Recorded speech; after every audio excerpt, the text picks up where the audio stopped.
ख्वाब में रोटी देखने की ताबीर। बिस्मिल्लाहिर्रहमानिर्रहीम, अस्सलाम वालेकुम वरहमतुल्लाहि वबरकातुहू। क्या आपने कभी ख्वाब में रोटी देखी है? कभी ताज़ा गर्म रोटी, कभी सूखी, कभी जली हुई।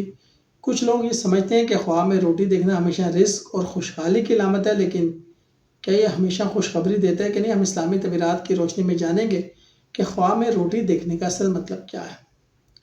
हज़रत इब्न सीरीन के मुताबिक ख्वाब में रोटी देखना आमतौर पर रिस्क, नेमत, खुशहाली और सुकून ज़िंदगी की अलामत है। ये इस बात पर मुनहसर है कि रोटी किस हालत में देखी गई, ताज़ा, पुरानी, जली या किसी को देते हुए। रोटी हमेशा रिस्क और रोज़ से जुड़ी ताबीरें रखती है, लेकिन इसकी शक्ल और हालत मायने बदल देती है।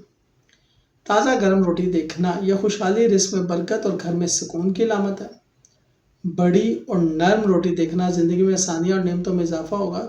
छोटी या कम रोटी देखना माशी तंगी या महदूद वसाइल की तरफ इशारा है। जली हुई रोटी ये किसी गलत फैसले या मेहनत ज़ाया होने की निशानी है। सूखी या बासी रोटी ये परेशानी, गुर्बत या मुश्किलात का पैगाम हो सकता है। किसी को रोटी देना सदका, खैरात और अल्लाह की राह में देने की खुशखबरी। इसका मतलब है आपके ज़रिए किसी की ज़रूरत पूरी होगी। किसी से रोटी लेना, मदद मिलना या नए ज़रिए रोज़गार खुलने का इशारा हो सकता है।